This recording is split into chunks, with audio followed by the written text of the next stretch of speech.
president to ask. His name is Emmanuel. Emmanuel, they came from Abuja.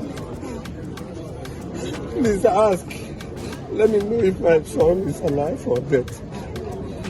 My first son is just 17 years. He'll be 17 at December 30th. Just a few years ago, the 21-story 360-degree towers under construction in Ikoyi were dubbed one of Africa's pride. With features of a 7-star hotel, it was the first of its kind in Nigeria, and so was it the cynosure of all eyes. Its owner and developer, Femi Osibano, marketed it as a luxury in the sky and promoted it as a development that will give the residents peace of mind and comfort because everything works. Unfortunately, it looks like not everything was working, and as a result, both his dreams and the building have been reduced to mere rubbles. This is coming after the 80% completed building situated in Gerrard Road, Ikoyi, collapsed on the ill-fated Monday, November 1, 2021. About 36 people have been confirmed dead so far. The Lagos State Emergency Department claims that people are still buried under the rubbles as they try their hardest to evacuate them 7 days after the collapse. Initially, many blamed the Lagos State government for the disaster, accusing its building control agency of negligence when the owner was seemingly shielded. Sadly, after his lifeless body was found in the collapse site, new evidence has revealed that the building was indeed a disaster waiting to happen, as the owner, Femi Osibano, was known for flagrantly ignoring consultants' advice, cutting corners for some extra profit. Who is Femi Osibano, and what are these alleged pieces of evidence? Hello guys, it's Twinkle here for African Glitz. Femi Adegoke Osibona, also known as Femi Fourscore, is one of the foremost Nigerian real estate developers. He recently became infamous as the managing director of Fourscore Properties and the owner of collapsed 360-degree towers under construction in Ikoyi. According to his spiritual mentor, Mattew Ashimolowo, the senior pastor of Kingsway International Christian Centre (KICC), Osibona has properties scattered around London, South Africa, and Nigeria. He claims the real estate developer in the 60s owned 12 apartment buildings in London, 125 apartments in South Africa, and built another 40 apartments in Ikoyi, which is sold for $1 million each, and several others.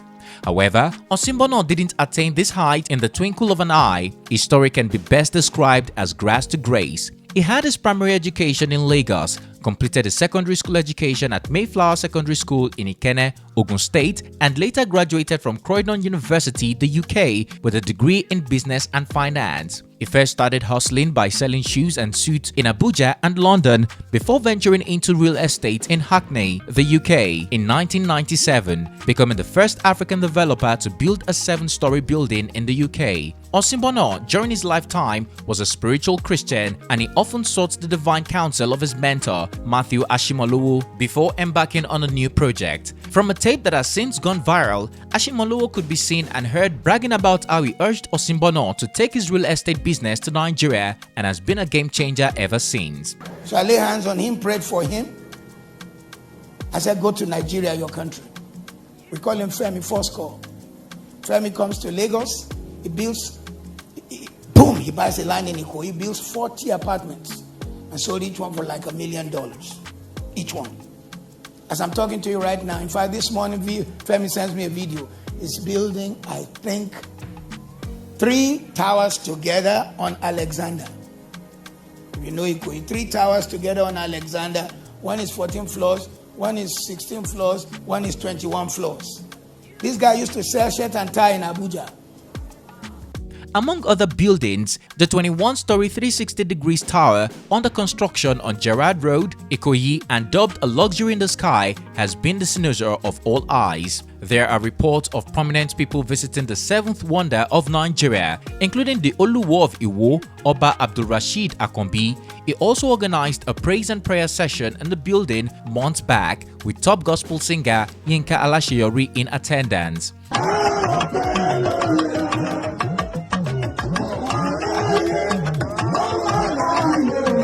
It was designed as a 3-tower estate in a 360-degree shape, featuring all the luxury one could find in a 7-star hotel. According to reports, it was 80% completed and built to be concluded in 2022. Nonetheless, it was 65% sold out and the price range was set to be between $1.2 million and $5 million. During an interview with This Day in 2019, Osibano had promised that the building would give the residents peace of mind and comfort because everything was working. Apart from this project, Osibano was reportedly planning another 25-story in Gerrard Road, Ikoyi, and secured approval to develop another 420 flats and set of 110 flats in Isheri North on the Lagos mainland. Sadly, all his plans, dreams, and aspiration has been cut short untimely following the collapse of one of the 360-degree towers on Gerrard Road on November 1. The luxury in the sky was reduced to rubbles on the ill-fated Black Monday as it caved in while trapping construction workers and its owner still on the building around 2 p.m. that fateful day. While some people managed to escape, about 36 people have been confirmed dead, including Femi Osibano, the owner of the building, and his personal assistant, who was planning a wedding. Many are still said to be trapped, including an NYSC member who recently redeployed from Ogun State, a friend of Osibano built to travel back to his base in America, and a food vendor and a 9-year-old daughter. I asked her how did she know her daughter was actually trapped here. She said that her daughter came out for lunch to buy food, and after buying food she went back in. So the vendors that brought food for them were the ones that told her that they saw her going back in after buying lunch, and after she went in, 5 minutes after, this 21-story building came caving in. Nollywood actress Zainab Balogun had also cried out 5 days later, mourning the death of her cousin, Samuel Iwelu. He made a video while entering the Ikoyi building before it collapsed on November 1. How'd you know you're in Lagos? Air condition says low, 15 degrees. I'm still sweating, baby. How you know you're in Lagos, but I love it. Come on. Lagos. Oh, and traffic. As the Nigerian Emergency Management Agency comes under heavy criticism for their inability to use a lie detector to locate people trapped under the building over what many termed getting the job on a man-no-man basis, the Lagos state government has been proportioned heavy blames for the disaster. In reaction, the state government suspended Bolaon Oki, the general manager of the Lagos State Building Agency, for negligence and launched an investigative panel to come up with answers in 30 days over the course of the building collapse. The Lagos state government asserted that there were so many irregularities about the building construction, including not having a record of all people on the site each day. But this is just the tip of the iceberg. A shred of new evidence shows that the owner of the building was known to cutting corners for extra profit. In an interview with TVC News Business Nigeria, Osibano could be seen publicly admitting to ignoring the advice of real estate consultants. Another document issued by GLB Media shows that the government only approved 16 floors for the collapsed building. A video shared by Vanguard showed Osibano resisting Lagos State Task Force from sealing off the building in 2020. It is assumed that money exchanged hands to unseal the building eventually.